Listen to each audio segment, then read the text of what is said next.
What's going on, everyone? Welcome back to this Feel Good Friday episode of the JT Sports Podcast, aka JT Sports Live. Got a really exciting episode for you guys. As a matter of fact, this is the most excited that I've ever been for an episode ever. We're going to be discussing why this is a make or break season for Justin Fields. If Sean Payton's able to fix Russell Wilson, how good are the Denver Broncos going to be? Tua Tagovailoa. A lot of Dolphins fans always ask the question, why does Tua get so much hate? I'm going to be explaining why.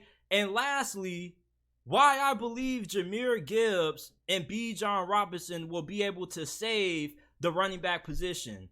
Before we get into it, if you haven't already, make sure that you go ahead, leave a like, and subscribe to the channel. We go live every day, Monday through Friday at 5 p.m. Eastern Time. You can listen to the audio version of this episode available on all podcasting platforms. The JT Sports Podcast just isn't available on YouTube. You can find us on Apple, Google, Spotify, Amazon, wherever you get your podcasts from. You can find the JT Sports Podcast. Make sure to give us a 5-star review. Please, please. I'm begging you guys. Give us a 5-star review if you enjoy the podcast. We are trying to get to 100 5-star reviews before the season begins. All you got to do is go to whichever podcasting platform that you use, type in the JT Sports Podcast, and it will pop up. Or you can go down to the description down below, scroll down a little bit, and you will see the links to the Apple and Spotify versions of the podcast. Leave us with a 5-star review. It's a free way to support the channel. You don't got to pay anything, and it only takes 3 seconds to do. The fate of the Chicago Bears' upcoming season is largely going to lie on the shoulders of Justin Fields, and he has no more excuses. There were a good amount of people who, going into this offseason, felt like the Chicago Bears should have drafted Bryce Young or CJ Stroud, number 1 overall, and they should have traded Justin Fields. Now, I felt like that was a lot of ludicrous, but if Justin Fields struggles this season, then it kind of seems like those people who felt like Justin Fields should have been traded are going to be proven right. But the majority of people out there expect Justin Fields to take a ginormous leap this year.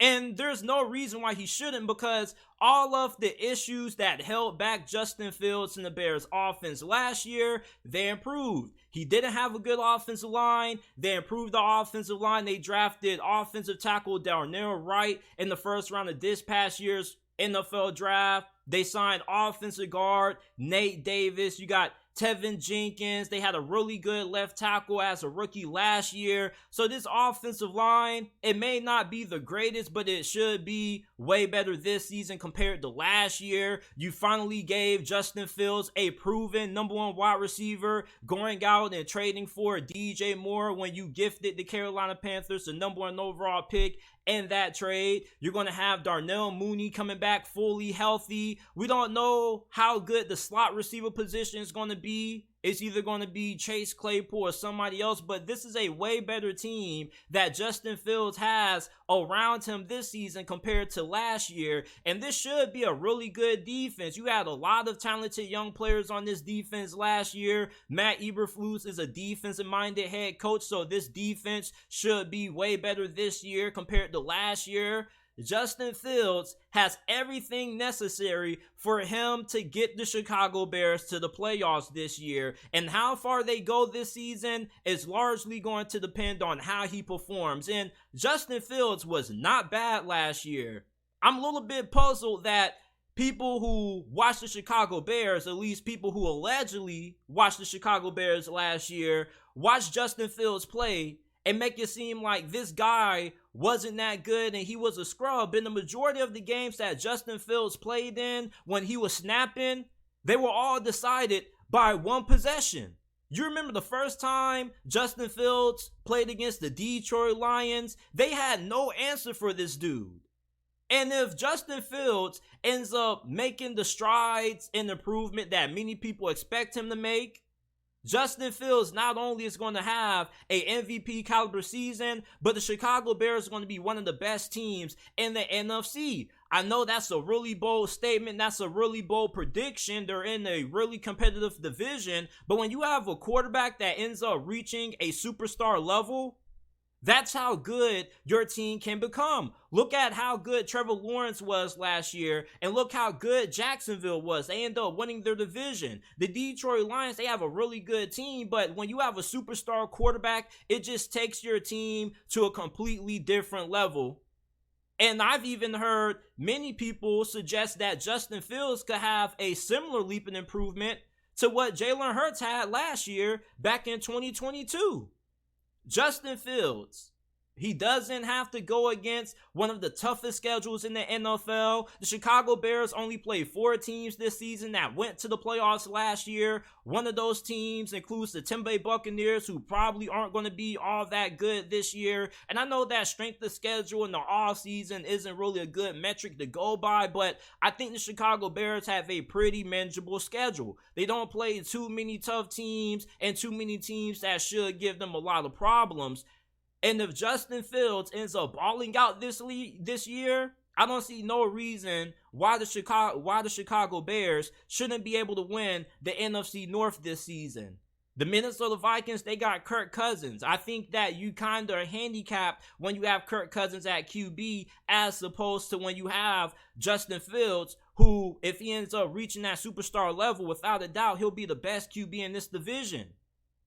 Justin Fields is going to make or break the Chicago Bears this season. If he balls out, this is going to be amongst the best teams in this conference. And if he struggles this year and he's not consistent and he's inconsistent as a passer like how he was last season, then Chicago Bears most likely are not going to be able to make it to the postseason. They do have a solid team, but this team isn't going to be good enough to support a struggling quarterback. Now, do I believe Justin Fields is going to struggle? Absolutely not. He's my favorite player in the NFL right now, simply for the fact that he carried my fantasy football team on his back last year. And you look at the pieces that he has around him this year, he has way more to work with compared to last year. Last year, once Darnell Mooney got hurt, he was throwing to guys such as Dante Pettis, Equanimeous St. Brown.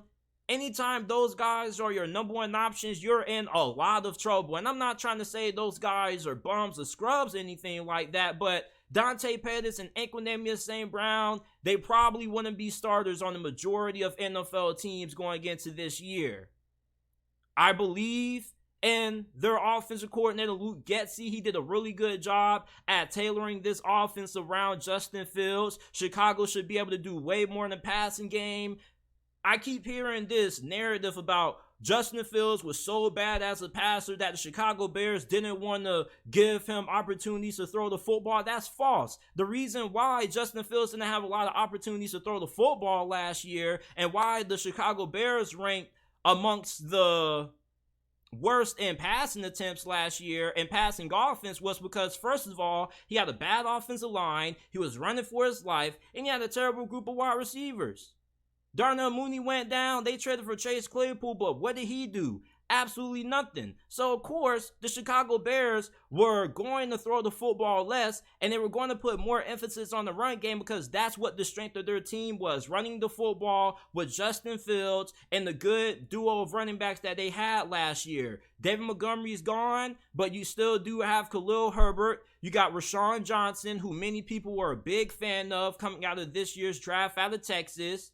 Deontay Foreman. So there's talent in the backfield. If Justin Fields ends up struggling this year, the people who were saying that he should have been traded at the start of this offseason, the Bears should have taken a quarterback in this year's draft, number 1 overall, they're going to be proven right. But if this man ends up balling out and snapping like how many people, myself included, believe that he will, I think the Bears are going to be a force to be reckoned with in this conference, and I think they probably will end up winning this division despite how good the Detroit Lions are. When you just got a good team and a very good quarterback, it's very hard to deny them winning their division. And Justin Fields, he is a pretty good deep ball thrower. When he's on, he's on. Not only can he kill you with his legs, but he also could end up being a fantastic passer with the addition of DJ Moore, who's been one of the more underrated receivers in the game.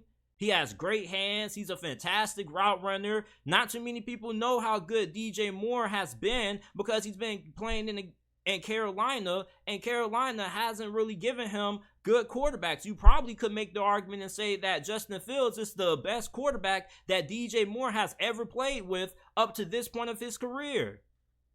Justin Fields' performance this season is going to make or break the Chicago Bears in 2023. How he performs is going to greatly determine how far the Bears go this season, if they go anywhere at all. Now, the Denver Broncos had high expectations last year going into the 2022 season. There were many people in the national media who picked this team to win the AFC, make it to the Super Bowl. They were expecting Russell Wilson to have a fantastic season, and everything that could have went wrong, and then some.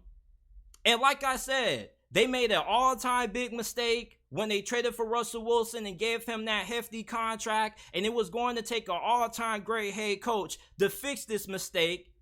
And you have Sean Payton. And if Sean Payton is able to fix Russell Wilson, how good will the Denver Broncos be this season? If Sean Payton can get Russell Wilson playing back to the level that he was when he was playing for the Seahawks, how far can the Denver Broncos go this season? And they don't even need Russell Wilson to revert back to his old form. They just need Russell Wilson to be 80% of what he used to be. If Russell Wilson can end up bouncing back this year, are the Denver Broncos Super Bowl contenders? Or are they a playoff team? Or are they even capable of making it to the playoffs at all? They had a lot of injuries last year. The offensive line was not good. Russell Wilson was the most sacked quarterback in the NFL last year. They revamped the offensive line. They signed offensive guard Ben Powers. They brought in offensive tackle Mike McGlinchey, who was a pretty solid starter at that tackle position. And this receiving core is still amongst the best in the NFL. You got Jerry Jeudy, Tim Patrick. He got injured. You got Cortland Sutton. You got a really good receiver that you drafted out of Oklahoma. And this tight end group is really good. And Sean Payton, remember what he did his final season in New Orleans. He went 9-8 with several different quarterbacks. So imagine what he can do with Russell Wilson at least playing at 80% of what he used to be. And Russell Wilson still has it in him. I saw a couple of games last year when Russell Wilson had some vintage moments when he was rolling outside the pocket and finding guys open downfield. He had a really good performance the final game of the regular season against the Los Angeles Chargers. And I don't think Russell Wilson has completely fallen off the cliff. You also got to remember, when you play for a bad head coach, he's going to bring down the performance of the whole entire team. With an offensive mind and Sean Payton, who's regarded as one of the best to ever coach this game on that side of the football, he's going to be able to elevate Russell Wilson's play. And if the Denver Broncos can get Russell Wilson playing at a solid or at least a high level this year, this is a team that potentially not only could make it to the playoffs, but they also are capable of being able to make a deep playoff run. People forget that this team was a lot of people's Super Bowl favorites for a reason. They still have a really talented roster. They lost a couple of guys in free agency, such as Draymond Jones, which is going to be a huge loss. The interior of their defensive line is probably going to be a big question mark that many people have going into this season for Denver. But outside of that, this is a really talented team. And in terms of where they're going to rank in the division, I think they're going to finish second behind Kansas City. Sean Payton is a way better coach than Brandon Staley. And Josh McDaniels? Come on, man. The Raiders are probably going to be in the conversation for getting Caleb Williams. The Denver Broncos, if Russell Wilson is able to get fixed up and retooled and rebuilt by Sean Payton, this without a doubt should be a playoff team. And they potentially could be a dark horse Super Bowl contender if Russell Wilson plays even better. You got Javonte Williams coming back. He was hurt last year. This defense, you still got Patrick Surtain, amongst the best cornerbacks in the league. You got a really good secondary playing alongside of them. You got Vance Joseph as your defensive coordinator, one of the more respected DCs in the game. And Sean Payton has assembled a really good coaching staff. If Russell Wilson bounces back, The Denver Broncos should, without a doubt, be in the playoffs. Now, will they be able to compete for Kansas City in this division? I don't know if I'm going to go that far. They could. I think they got a better shot than the Los Angeles Chargers and the Las Vegas Raiders. And the AFC is stacked, but if you have good quarterback play, you don't need great quarterback play when you have a head coach like Sean Payton, because he's just going to be able to elevate the whole entire team. But when you get good QB play, you're going to be able to make it far in this conference. And the Broncos should be able to get after the quarterback on the defense side of football. Those are two of the most important things when it comes to winning in a stacked conference like the AFC is right now. You got superstar quarterbacks like Patrick Mahomes, Justin Herbert in your same division. You got to be able to get those guys off the field by being able to get pressure on them. You also have to be able to get good quarterback play that's going to be able to keep you in games. Russell Wilson, I don't think he has to go back to what he used to be when he was playing at an MVP caliber level for the Seattle Seahawks, but I do believe that if they can get 80% of Seattle Russell Wilson, Denver should be a lock for the playoffs. Now, can they be contenders? I think there's a small chance they can be. We forget that not too long ago in the distant past, although a lot of Broncos fans want to forget it, many of you guys believe that that was going to be the year that you won another Super Bowl. You thought that Russell Wilson was going to be the answer, and he didn't look like the answer last year, which is why you brought in Sean Payton. Sean Payton is getting paid a lot of money to be able to rejuvenate Russell Wilson's career. He is getting up there in age. He's in his 30s. But I don't think he doesn't have anything left in the tank. I just think that him and Nathaniel Hackett weren't a good fit. Russell Wilson wasn't a good fit in Nathaniel Hackett's system. Nathaniel Hackett, he's a solid coordinator, but he's not head coach material. He couldn't manage the clock. He just wasn't good overall when it came to managing late game situations. With Sean Payton, you have an experienced head coach. This is the best head coach that you've had in a very long time. Vic Fangio wasn't really a good head coach. He was a solid defensive coordinator, but he wasn't cut out to be a head coach. And a large reason why Denver has been down so long is because you've whiffed that head coach and you whiffed that quarterback.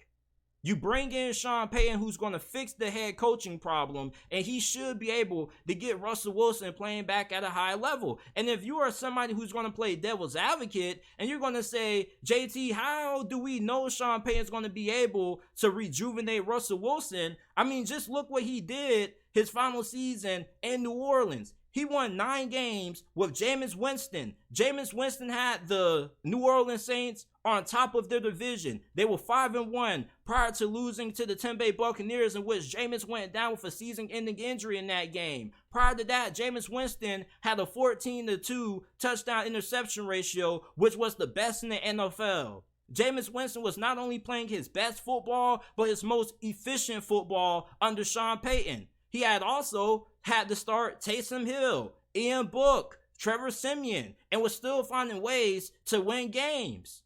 So if Sean Payton can do what he did in New Orleans during his final season with the Saints, I'm pretty sure he should be able to find a way to fix Russell Wilson. That's why I have so much confidence in Sean Payton's ability, because he has a proven track record of being able to generate good offenses and being able to get fantastic quarterback play. Before Drew Brees went to the Saints, he was a cast-off from at the time, the San Diego Chargers. And although he was a Pro Bowler before, people were thinking that Drew Brees was kind of done after that.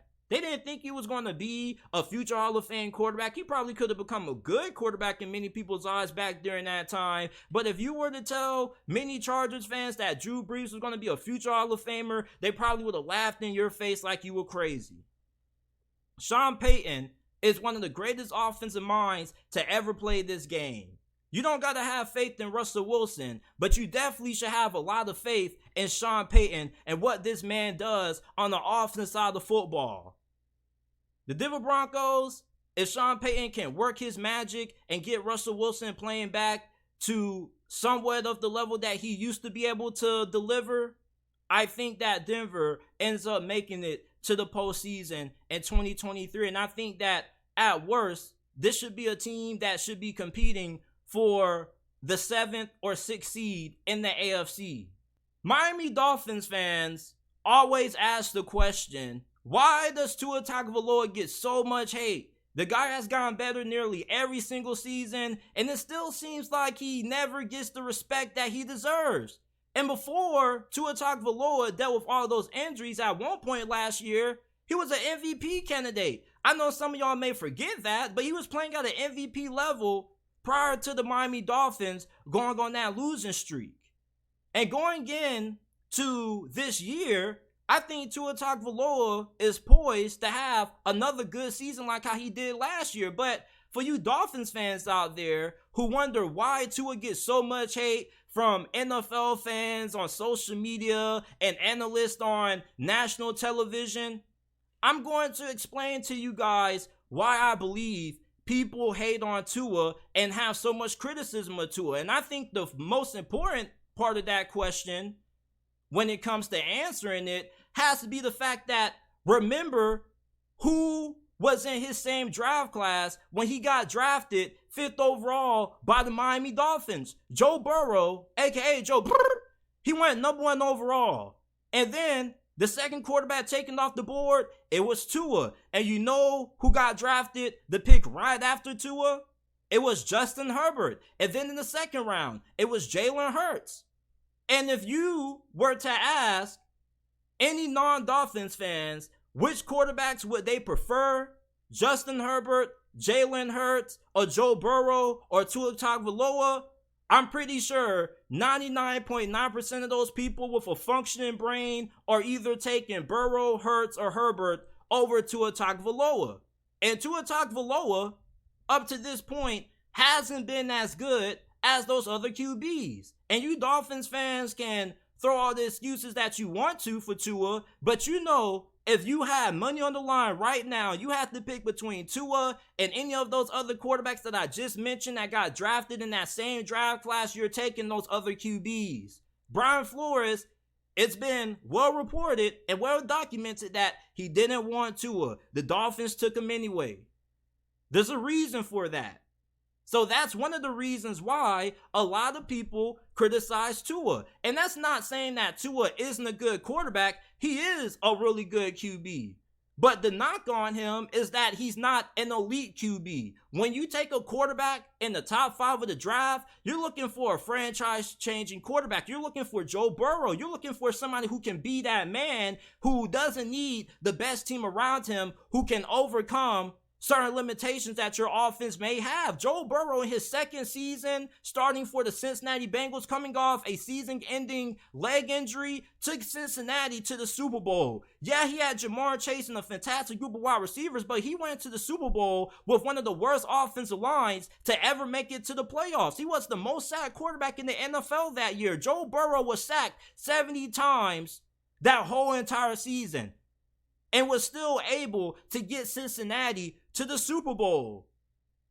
And you can say, well, JT, Joe Burrow had a good coaching staff. Okay, Justin Herbert didn't get a good coaching staff when he got drafted by the Chargers. Anthony Lynn got fired. Justin Herbert is on his 3rd offensive coordinator.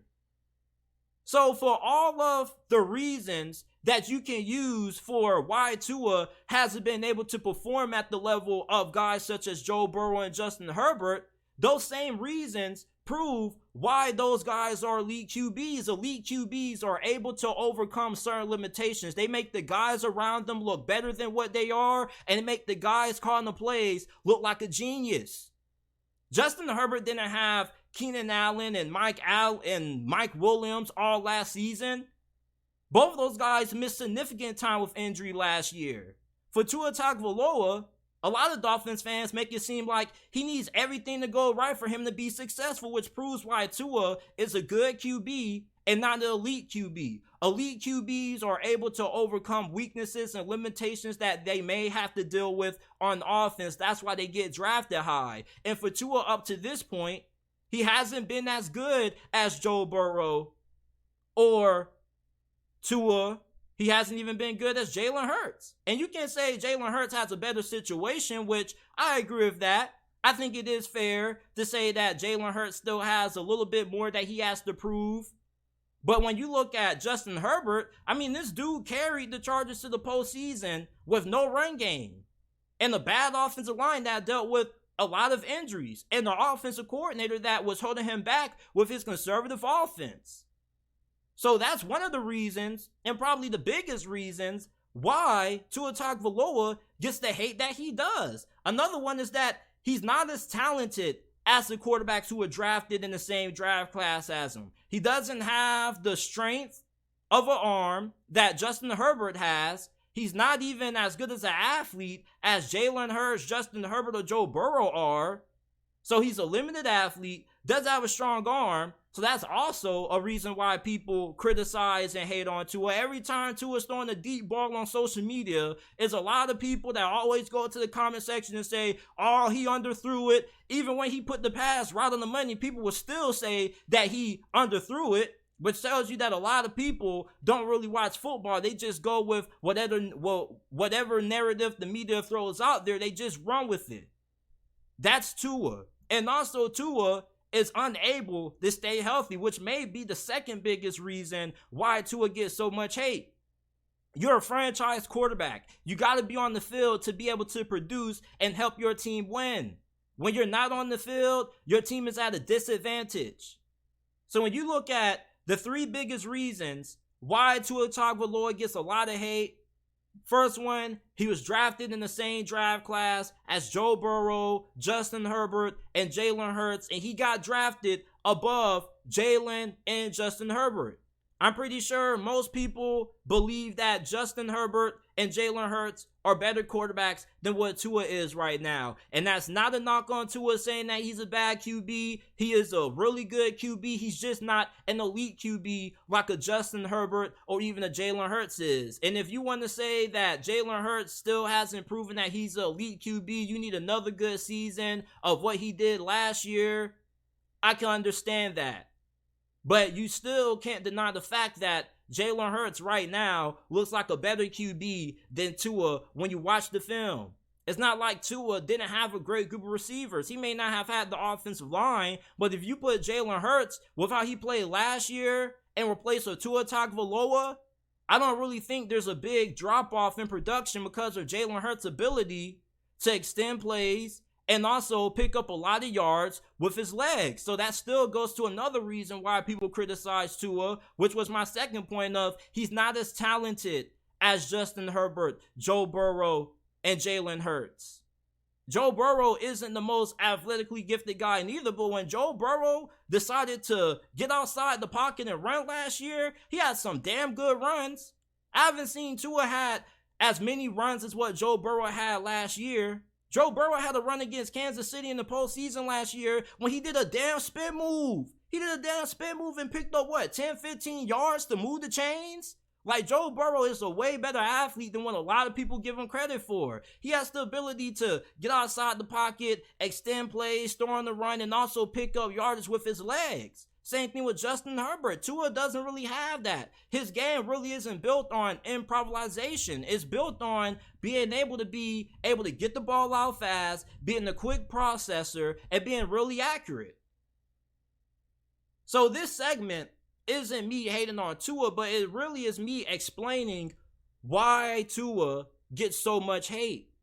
This is me giving you guys reasons for why people criticize Tua constantly on social media and don't really give him a fair amount of respect. I do think that Tua played at a really high level. He was a MVP candidate at one point last year, and people just kind of seem to forget that or just throw that out the window because the Dolphins entered a rough stretch of the season where they struggled. They struggled against San Fran, the LA Chargers, and you can use concussions and the bad offensive line as a reason for that all you want to, and the team not playing good. But at the end of the day, he was a top 5 pick. He was drafted ahead of Justin Herbert and Jalen Hurts.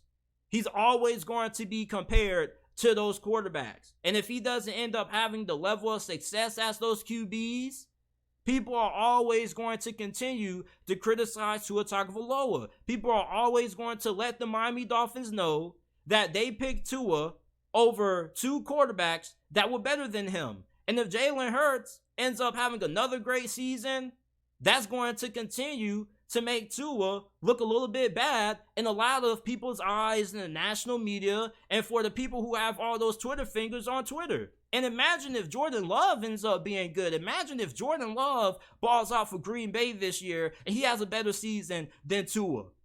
That's going to be another knock on Tua Tagovailoa because the rumors say that Brian Flores wanted to draft Jordan Love instead of Tua. So if Jordan Love ends up balling out, then people are going to be proven even more right. And even if Tua has a good season, he's still not going to get a fair level of respect until he's able to play at the level that Justin Herbert, Joe Burrow, and Jalen Hurts are playing at right now. Tua has to get himself in that top 5 quarterback, top 6, top 7 conversation where he is viewed as an elite quarterback. And I'm not saying that Tua isn't a good QB. He's a very good QB. You can definitely win with Tua. And I definitely believe that Tua is a top 10 QB. But to get in that elite quarterback conversation, you got to be a premier QB. You have to be a top 5, top 6 quarterback right now. And most of the quarterbacks I just named are arguably the best QBs in their division. Justin Herbert, he gets a little bit of a pass because he's playing against Patrick Mahomes, the greatest QB of our generation right now. Joe Burrow is the best QB in the AFC North. He's the second best quarterback in the NFL in most people's eyes. And Jalen Hurts is the best quarterback in the NFC East. Tua Tagovailoa, where does he rank amongst quarterbacks in his division? 3rd, behind Josh Allen and Aaron Rodgers. So when you're asking yourself why Tua Tagovailoa gets so much hate, you got to look at the quarterbacks who were drafted in his draft class, who he was drafted ahead of, and how those guys have performed up to that point, or up to this point. And so far, Tua hasn't been on the level of Joe Burrow, Justin Herbert, and Jalen Hurts, who he was drafted ahead of. And that's why a lot of people slander and criticize Tua Tagovailoa at a kind of relentless rate. And people in the national media are always going to talk about it. There always are going to be comparisons of Tua to the rest of the quarterbacks and his peers. Now, if Tua ends up winning a Super Bowl, then that's probably going to change. People are always going to show respect to a first-round pick who delivers and wins a championship because you're a first-round pick. You're a first-round pick for a reason.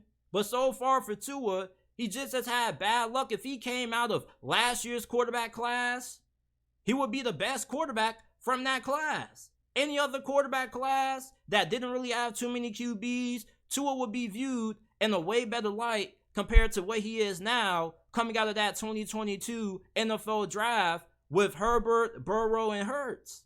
He's always going to get compared to those guys. You're always going to get compared to your peers. And nobody cares about the situation. That's why I keep trying to tell you Dolphins fans, like, nobody's going to feel bad for Tua. You can try to justify why Tua isn't as good as those guys. But if somebody was to come up to you today and ask, hey, would you rather have Justin Herbert, Joe Burrow, Jalen Hurts, or remain with Tua as your starting QB, you're going to take those other 3 QBs over Tua Tagovailoa. And you can come down to the comment section and lie to me all you want to, but you're lying to yourself and you're lying to everybody else because everybody knows that Jalen Hurts, Justin Herbert, and Joe Burrow are better QBs right now, more talented quarterbacks than what Tua Tagovailoa is. The running back position has started to lose a lot of value over the last couple of years. It's not what it used to be viewed as. Running backs used to be the class of the NFL. They used to be viewed as a really big piece, the championship team. And now you got guys like Dalvin Cook getting cut, who was one of the best running backs in the NFL last year, still one of the best running backs in the NFL. Saquon Barkley can't get paid despite being arguably the most talented running back in the league. And Josh Jacobs led the NFL in rushing with 1,600 yards, and he's still struggling to come to terms on a new contract with the Las Vegas Raiders. Now, why has the running back position decreased in value over the years? Well, it's simple. You got a short shelf life at that position. Once you pay a running back, they kind of start to go down in production. Look at what happened to Ezekiel Elliott. The Dallas Cowboys gave him all that money, and then he ended up falling off fairly quickly. Le'Veon Bell got a massive contract with the New York Jets, and right after that, he became an average running back, below average running back, and he's been bouncing around the NFL ever since. And you can find a good running back easily, not even in the first round. You can find a good quality running back in the 3rd, 4th, 5th, and even in the 7th round. Isaiah Pacheco was a 7th round pick, and he was better than Clyde Edwards-Helaire last year, who was a 1st rounder. Clyde Edwards-Helaire has been a bust up to this point in his career, and he got outplayed by a 7th round pick. Same thing with James Robinson. The year Leonard Fournette got cut by the Jacksonville Jaguars, James Robinson was an undrafted rookie free agent. He ended up having a really good rookie season. That just shows you how easily replaceable the running back position is. But when you look at Bijan Robinson and Jahmyr Gibbs, I think they're going to be able to bring value back to the running back position.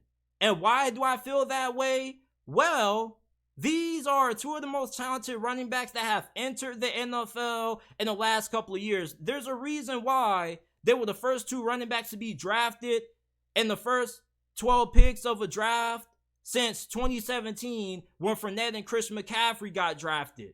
Bijan Robinson and Jahmyr Gibbs, they're not your traditional halfback.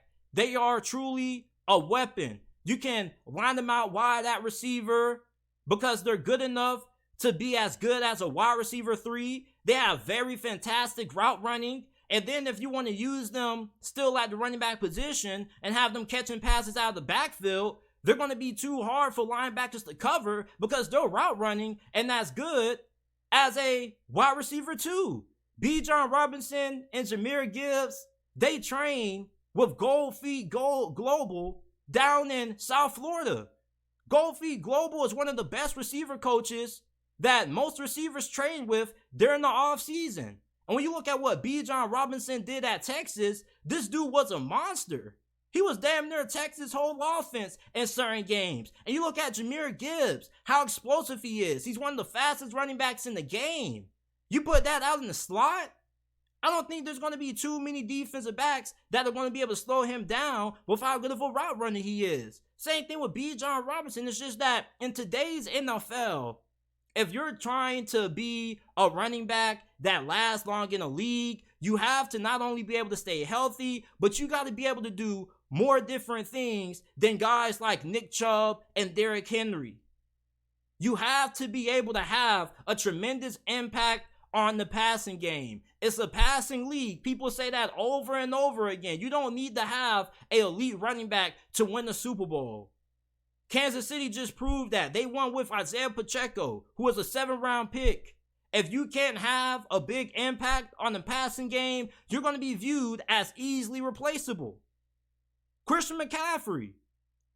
Leonard Fournette was drafted in his same draft class. Leonard Fournette is still a free agent. Christian McCaffrey is the highest paid running back in the league. You want to know why? Because Christian McCaffrey is a weapon. If the 49ers didn't trade for Christian McCaffrey last year, do you guys think they go as far as what they did last season? I don't think so. When Christian McCaffrey is healthy, he's the best running back in the NFL. You want to know why? Not just because he's good as a runner, but he also brings tremendous value to your passing game. That's what Bijan Robinson and Jahmyr Gibbs brings with their new teams. Atlanta has already been playing around with Bijan Robinson, lining him out wide. Same thing with Jahmyr Gibbs. He's been playing a little bit of receiver throughout minicamp and OTAs for the Lions. So if you're a running back in today's NFL and you can't be effective in the passing game, then your value diminishes and you're easily replaceable versus somebody who can do a boatload of things. These were two of the best running backs coming out of this past year's draft class, not just because they were good runners, but also because of what they bring to your passing game. You line Bijan Robinson and Jahmyr Gibbs in the slot, and they're a huge threat because these guys after the catch are going to be hard to bring down. You're going to have defensive backs such as cornerbacks and safeties trying to tackle Bijan Robinson in the open field. Yeah, good luck with that. Same thing with Jahmyr Gibbs, elusive with elite acceleration. And look at some of the guys in the NFL that are getting paid really, really well at running back. Austin Eckler, he's struggling to get a deal. Even though he's a really good pass catcher, he's not as good as a true running back. You look at Alvin Kamara, outside of Chris McCaffrey and Saquon, he's probably up there in that same discussion. Alvin Kamara is a weapon. Not only is he a good running back, but he's also really good when it comes to catching the ball out of the backfield. Bijan Robinson and Jahmyr Gibbs, it's going to be hard to game plan for these guys because how are you going to guard them? You're not going to put a linebacker on them because a linebacker isn't going to be able to guard Bijan or Jahmyr Gibbs. There aren't too many linebackers in today's NFL that have the coverage ability to guard a Bijan Robinson or Jahmyr Gibbs when you look at how polished these guys are as route runners at the running back position. And then you can line these guys up at receiver and then find ways to get them the ball in space. Defensive backs are not that great at tackling anymore. It's not the 90s and early 2000s when you had cornerbacks who could come down and lay the wood on somebody. These cornerbacks now, they don't want to get dirty. They don't want to get down and gritty and want to start trying to tackle folks. They're ankle biters. They're ankle tacklers. They're shoestring tacklers. That's why Bijan Robinson and Jahmyr Gibbs got drafted in the first round. These guys bring a different element in the passing game than your traditional running back, and they also have elite athleticism. They have great athletic ability. This is what you need to have if you're trying to be one of the highest paid running backs in the NFL and if you're trying to have longevity. Yeah, the running back position just traditionally and naturally is going to have a short shelf life because you're getting brought down and you're getting busted up by 300 and 350 pound defensive tackles. But at the end of the day, though, you're still going to be good enough to get paid even if you don't have a long lifespan. We know running backs can't play 15, 20 years in the league. We understand that. But they can at least last 8-9 seasons where they get paid a pretty good contract. Bijan Robinson and Jahmyr Gibbs, if they end up not being bust and they end up becoming two of the best running backs in the NFL, they're going to change how many NFL teams evaluate running backs. If you can catch the football out of the backfield and you have really good route running ability that allows you to be aligned or put out wide at receiver, you bring more to the offense versus a guy like Josh Jacobs and Nick Chubb who only brings you good value as a pure running back. It's a passing league. Running backs have to get better when it comes to having a better impact on the run game. Even if you're not a great pass blocker, if you're a good pass catcher, you're still going to remain on the field. I got a homeboy who plays for FAU. I've been telling him for the longest to not just focus on being a good running back, but also try to improve yourself as a receiver. Be a running back that can never be put in a situation that has to be taken off the field. Be a running back that's hard to replace. It's hard to replace a Bijan and a Jahmyr Gibbs because they're not just running backs. They truly are weapons. That's why Alvin Kamara is still one of the highest paid running backs in the league. That's why Chris McCaffrey is the highest paid running back in the league, and why Saquon Barkley is struggling to get that kind of money that Chris McCaffrey is getting, because first, Saquon can't be healthy, and second, Saquon isn't as good as a pass catcher as Chris McCaffrey is. Now, Saquon is a really good pass catcher, but he's not as good as Chris McCaffrey. You see, as a running back in today's NFL, you have to be able to be versatile. And that's what Bijan Robinson and Jahmyr Gibbs are. That's why they got drafted so high. You got to be a weapon. And if these guys end up succeeding and living up to their first round expectations, many teams are going to start trying to copycat what the Lions and the Falcons did, and they're going to start drafting running backs high in the first round that have the ability to be utilized heavy in the passing game, not just catching the ball out of the backfield, but also being able to be lined up in the slot or at receiver, because they're also good route runners. Bijan Robinson and Jahmyr Gibbs could potentially change how the running back position is viewed and the kind of running backs that end up getting a lot of attention around draft season based on how they perform. Yes, it's good to have your Derrick Henrys, your Nick Chubbs, your Dalvin Cooks of the world, not taking anything away from those guys. They still are the best running backs in the league, but the NFL is starting to change. It's a passing league, so therefore, running backs have to evolutionize. Just like how the quarterback position has evolutionized, however you pronounce it. There was a time ago where the NFL was dominated by pocket passers. You had to get underneath center, and you had to be able to throw the football effectively from inside the pocket. And if you couldn't do that, you were not going to get a shot at QB. Then you have your guys like your Randall Cunninghams come along. You have your Slash Stewarts coming along. You got Mike Vick. Then you got Cam, who comes from a spread offense. The quarterback position started to change. It started to evolutionize.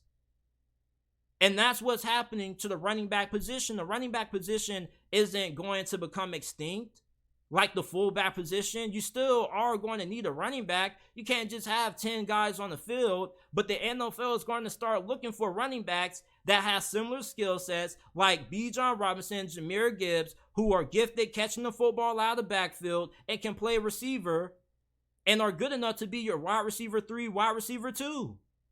Le'Veon Bell had a similar skill set, although I don't think it's going to be to the point of Bijan and Jahmyr Gibbs, but he was able to line up at receiver. He was a pretty good route runner where he was playing for Pittsburgh. So when you look at Bijan Robinson and Jahmyr Gibbs, they have the potential to change the running back position. They have the potential to bring the value back to the running back position.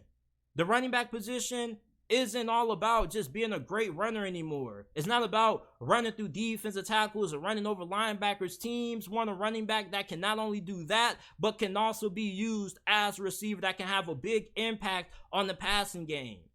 And if Bijan and Jahmyr end up panning out, the NFL is going to start copying what the Falcons and Lions did, and you're going to see more running backs that have this similar kind of skill set getting drafted high in the NFL draft.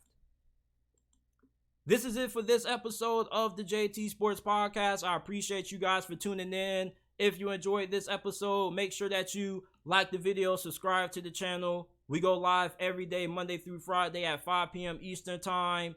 Leave a 5-star review. Once again, we will greatly appreciate it. We are on the road to 100 5-star reviews. We want to get 100 of those things before the season kicks off on Apple and Spotify.